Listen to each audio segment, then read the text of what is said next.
Eid Mubarak. Salman, Eid Mubarak പറയൂ. Eid Mubarak.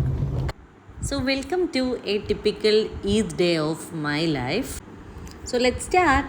So Eid day തുടങ്ങി സൽമാൻ്റെ വീട്ടിലായിരുന്നു ആസ് എ മരുമകൾ ആസ് എ വൈഫ് എന്നുള്ള രീതിയിലൊക്കെ ഉള്ള ആദ്യത്തെ ചെറുപെരുന്നാളായിരുന്നു ഇവിടെ. But I know what is it's going to be എന്നുള്ളത് ബിക്കോസ് ഞാൻ ഇവിടെ പെരുന്നാൾ വലിയ പെരുന്നാൾ ഓൾറെഡി കൂടിയിട്ടുണ്ട്. വിസിറ്റിന് വേണ്ടിയിട്ട് പോവുകയാണ്.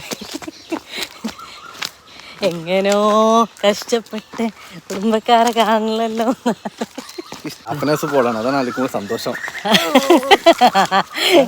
നിങ്ങൾ ആ സന്തോഷത്തിന്റെ ഇതെനിക്ക് മനസ്സിലായി ധ്വനി. അങ്ങനെ ഞങ്ങൾ സൽമാന്റെ റിലേറ്റീവ്സിന്റെ വീട്ടിലോട്ടൊക്കെ പോയി തിരിച്ചു വന്നു. വെയിലത്ത് ഞങ്ങൾ കുടുംബക്കാരെ വീട്ടിൽ നിന്ന് തിരിച്ചു വരുന്നു. എല്ലായിടത്തും പോകണ്ടല്ലോ, എല്ലാരും കണ്ട് ഫുഡ് കഴിച്ച് പോകുന്നു. ഇതാണ് പരിപാടി. അല്ലാണ്ട് ഒരു പെരുന്നാക്കാട് പോയി വൈകുന്നേരം പോയി രാത്രി 12 മണി വരെ ഇരിക്കലല്ല. Simple liver. അതെ അതെ. സൽമാൻ്റെ ഒരു ഡ്രീം ഈദ് എന്ന് പറയുന്നത് എവിടെയും പോവാണ്ട് വീട്ടിൽ കിടന്നുറങ്ങാൻ പറ്റുന്നൊരു ഈദാണ്. പക്ഷെ ഞങ്ങൾ രണ്ടാളും രണ്ട് കൈൻഡ് ഓഫ് ഫാമിലിയിൽ ജനിച്ചതുകൊണ്ട് എൻ്റെ ഈദ് വെരി ഡിഫറെൻറ്റ്, സൽമാൻ്റെ ഈദ് ഇസ് വെരി ഡിഫറെൻറ്റ്. അങ്ങനെയാണ് എനിക്ക് എന്ന് പറഞ്ഞാൽ ഇങ്ങനെ എല്ലാ ഫാമിലിയിലൊക്കെ പോയി എല്ലാവരും കൂടി ഒന്നിച്ച് ഫുഡ് കഴിച്ച് എല്ലായിടത്തുനിന്നും പായസം കുടിച്ച് ആ രീതിയിലുള്ളതാണ്. കുറച്ചൊക്കെ അവിടെ അങ്ങനെയൊക്കെ തന്നെയാണ് കേട്ടോ. അങ്ങനെ ഞങ്ങൾ അവിടുന്ന് നേരെ ഉമ്മാൻ്റെ വീട്ടിൽ പോയി, സൽമാൻ്റെ ഉമ്മാൻ്റെ വീട്ടിൽ പോയി. അവിടുന്ന് നല്ല കൽത്തപ്പും പഴംപൊരിയും ഇതൊക്കെ കഴിച്ച് നല്ല രസമുണ്ടായിരുന്നേ. അവിടെ നിന്നിട്ട് അവിടുന്ന് ഫോട്ടോസൊക്കെ എടുത്ത് മാമിനെയും കൊണ്ട് ഞങ്ങൾ മാമിൻ്റെ വീട്ടിൽ കൊണ്ടുപോയി ആക്കിയിട്ട് കപ്പൻ ഹൗസിൽ പോവാം. പെരുന്നാളിൻ്റെ അന്നത്തെ ഞങ്ങള് സൽമാന്റെ പേടി സ്വപ്നത്തിലോട്ട് ഞങ്ങൾ പോയിക്കൊണ്ടേ. I am not the one who say that.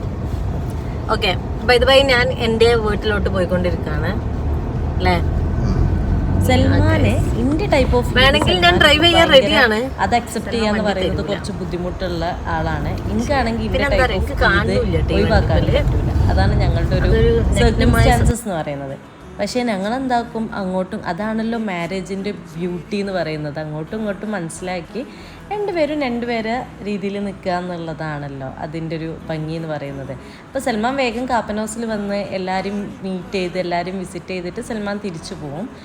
അപ്പം ഞാൻ കാപ്പൻ ഹൗസിൽ എനിക്കും അതാണ് ഇഷ്ടം. കാരണം എനിക്കെന്നാൽ കാപ്പൻ ഹൗസിൽ എൻ്റെ കസിൻസിൻ്റെ കൂടെയൊക്കെ സ്റ്റേ ചെയ്യാമല്ലോ, എനിക്കത് ഭയങ്കര ഇഷ്ടമാണ്. അങ്ങനെ ഞങ്ങൾ കാപ്പൻ ഹൗസിലെത്തി. കാപ്പൻ ഹൗസിൽ എൻ്റെ ഏറ്റവും പ്രിയപ്പെട്ട എൻ്റെ ഒരു ഇന്നർ ചൈൽഡ് ഓണാവുന്ന പെരുന്നാൾ സ്റ്റാർട്ട് ചെയ്തു. ഇതാണ് എൻ്റെ പെരുന്നാൾ, കാപ്പൻ ഹൗസത്തെ പെരുന്നാൾ. ഈ കാപ്പൻ ഹൗസത്തെ പെരുന്നാളില്ലെങ്കിൽ എൻ്റെ പെരുന്നാൾ കംപ്ലീറ്റ് ആവില്ല എന്നാണ് എനിക്ക് എപ്പോഴും തോന്നല്. അവിടെ എല്ലാവരും കൂടി സംസാരിച്ച് കുറച്ച് ഫോട്ടോസൊക്കെ എടുത്ത് വരുന്ന പൈസ ഒക്കെ തന്ന്, അതാണ് ഞാൻ കണ്ടിട്ടുള്ള ചെറുപ്പം തൊട്ടേ ഉള്ള പെരുന്നാൾ എന്ന് പറയുന്നത്. പടക്കമൊക്കെ പൊട്ടിച്ച് എന്ത് രസമാണെന്നറിയാം അവിടുത്തെ പെരുന്നാൾ. എൻ്റെ പെരുന്നാൾ അതാണ്. So this is how really A typical പെരുന്നാൾ ഓഫ് മൈൻ വർക്ക്സ്. ഇങ്ങനെയാണ് എൻ്റെ ടിപ്പിക്കൽ പെരുന്നാൾ എന്ന് പറയുന്നത്. പക്ഷേ ആഫ്റ്റർ മാരേജ് ആ പെരുന്നാളിൻ്റെ സ്കെഡ്യൂളൊക്കെ ഒന്ന് മാറി.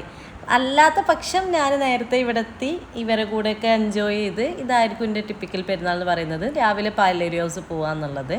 പക്ഷേ ഇപ്പം അത് മാറി, സർക്കംസ്റ്റാൻസസ് മാറി. അപ്പോൾ അതിനനുസരിച്ച് നമ്മൾ അക്സെപ്റ്റ് ആവുന്നു. ആൻഡ് അൽഹംദുലില്ലാ എനിക്ക് 2 പെരുന്നാളും എനിക്ക് എൻ്റെ ഇഷ്ടത്തിനും എന്നാൽ ഞാൻ മറ്റതിലും ഹാപ്പി ആണല്ലോ എന്ന് ആലോചിക്കുമ്പോൾ I M so happy and I M so blessed. I felt so blessed.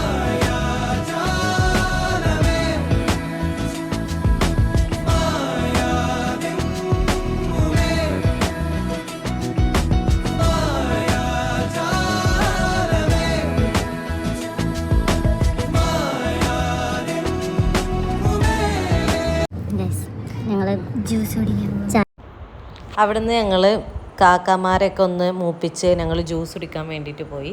ചായവാലയിൽ ചായ കിട്ടാൻ ലേറ്റ് ആവുമെന്ന് പറഞ്ഞതുകൊണ്ട് ഞങ്ങൾ ഐസ്ക്രീമിൽ അഡ്ജസ്റ്റ് ചെയ്ത്. So this is all about my പെരുന്നാൾ. ഇങ്ങനെയൊക്കെയാണ് എൻ്റെ പെരുന്നാൾ. ഭയങ്കര രസമായിട്ട് പടക്കൊക്കെ പൊട്ടിച്ച് കുടുംബക്കാരൊക്കെ കണ്ട് എല്ലാവരും കൂടി ഫുഡ് കഴിച്ച്. എനിക്ക് പെരുന്നാൾ പറയുന്നത് ഇത്രയും രസമായത് എനിക്ക് എപ്പോഴും തോന്നും ഞാൻ ഇങ്ങനെ ഒരു ഫാമിലിയിൽ ജനിച്ചതുകൊണ്ടാണ് എന്നുള്ളത്. And I really enjoyed each and every moments on this Perunnal also. എല്ലാ കാലവും എനിക്ക് ഇതേപോലത്തെ പെരുന്നാൾ കിട്ടട്ടെ ഇൻഷാ അല്ലാഹ്. Now we can see Salman എങ്ങനെ അവിടുന്ന് എസ്കേപ്പ് ആവും. കഴിഞ്ഞിട്ടുണ്ടല്ലോ. ഒരു കൊല്ലത്തെ ടാസ്ക് ഒരു കൊല്ലല്ലോ 2 മാസം കഴിഞ്ഞ ഇനിയുണ്ട്. പരിപാടി അടുത്ത മുത്തുവാ മോശം പോവാന്ന് പറഞ്ഞു റബിക്ക.